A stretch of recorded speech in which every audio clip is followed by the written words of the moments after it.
Good morning, everyone. I'm here with Chief Velasquez from the Lake Wales Police Department. We are in Lake Wales.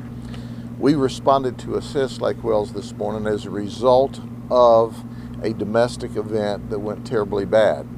Because it's in the city and his agency is the lead and we're only assisting, I'm going to turn it over to the Chief. Chief?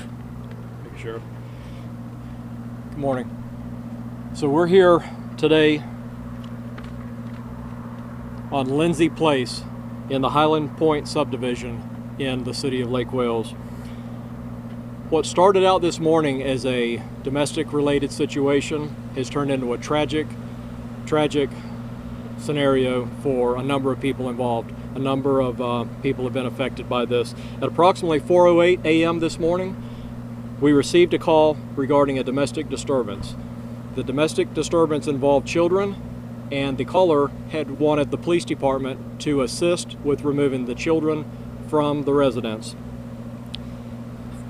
When officers arrived at the scene, a child ran out and said that the suspect, whose name is Antonio Oliver, he's 40 years old, his birthday is 4/20/83, was inside and that they thought they heard a gun being cocked. Officers were hailing with the PA system, trying to get the suspect to contact them, to come outside, call 911, whatever they had to do to establish contact with him. The suspect said he wanted just to walk outside and have law enforcement shoot him.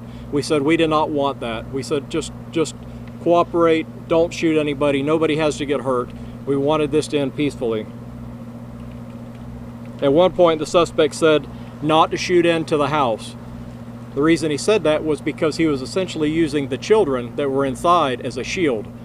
He didn't want the children to get hurt from what he was telling us. At about 7 a.m., officers heard a gunshot.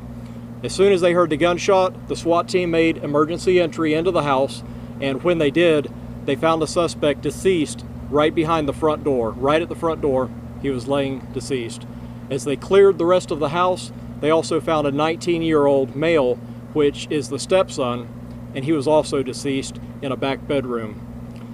Right now, our main concern is the family, the survivors, and their mental health, and basically just their well-being. We want to make sure that they're going to be okay. What they've experienced today, nobody should ever experience.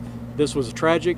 The number of people that were affected by this are countless. Not only the victims inside, the deceased, but every single one of these people have family members. Every single one of these first responders that showed up today, police, sheriff, every single one of them, they have families and they all have to deal with this. So the tragedy that occurred today, 2 people are dead, the suspect and a 19-year-old teenager, but the tragedy goes much, much further than that.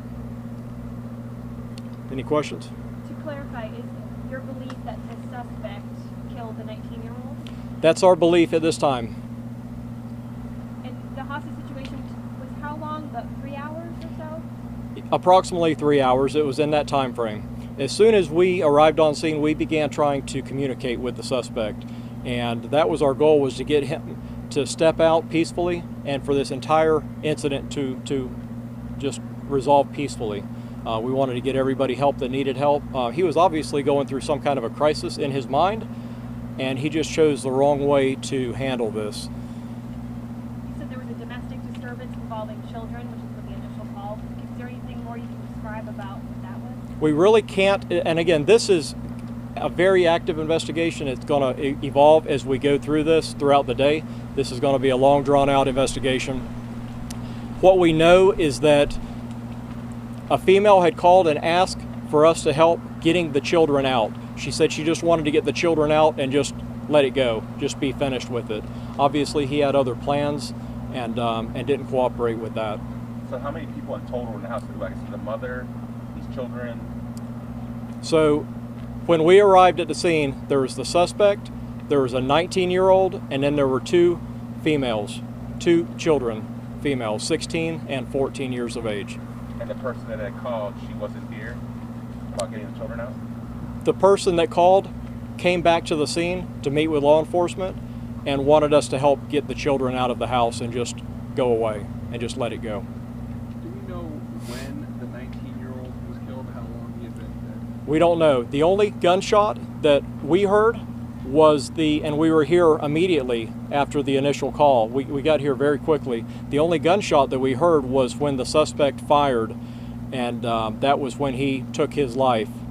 And we made immediate entry into the house at that point. As soon as we hear gunfire, that's what we do, and that's what we're trained to do, is to go in and stop the threat as soon as we hear that. Chief, do you know at this point if you've come here before? Have there been calls here to this home? We don't, to my knowledge, no.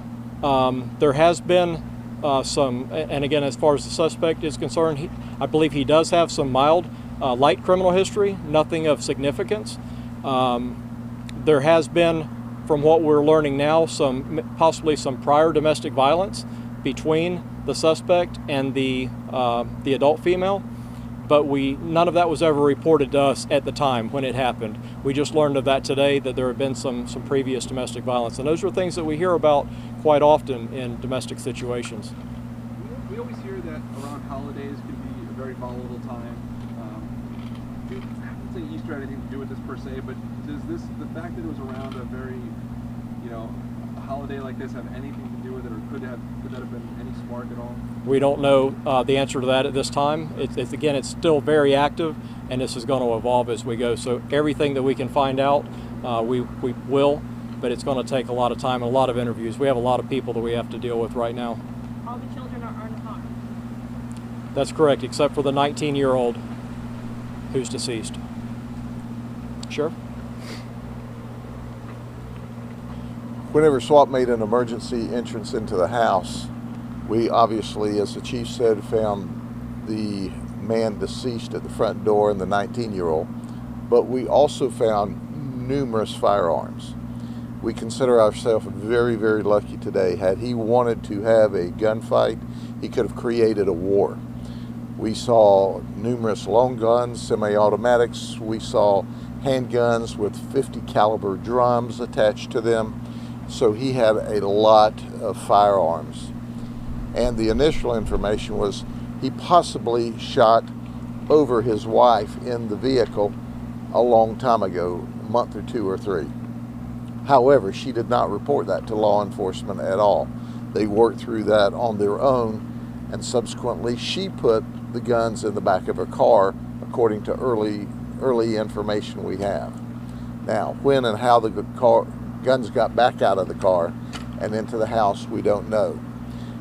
It appears at this time, though, from everything that we see, we also have 911 calls, which obviously we're not going to release now, where he talked to us and he begged us to shoot him. And we told him, no, we're not going to shoot you. And our negotiators worked fearlessly to get him to turn himself over to us. In fact, the officers, while hailing him inside the house, said, call 911 and talk to us, and he did. So we thought, well, we're going to resolve this pretty easily. What we don't know at this point in time is when did he shoot and kill the 19-year-old. But we know that there was a horrible situation. There was a hostage situation. He had these 2 children, and he made statements that he was using them as a shield, but not really. Don't shoot into the house. You might hit the kids. So he was dead set on shooting himself, according to the early information we have. And once again, as the chief said, we all came here to work this together.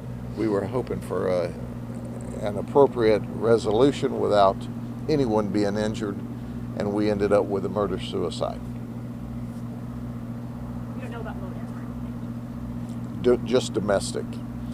And Josh asked earlier, we know that they all were at a party last evening, and apparently there was an argument after the party.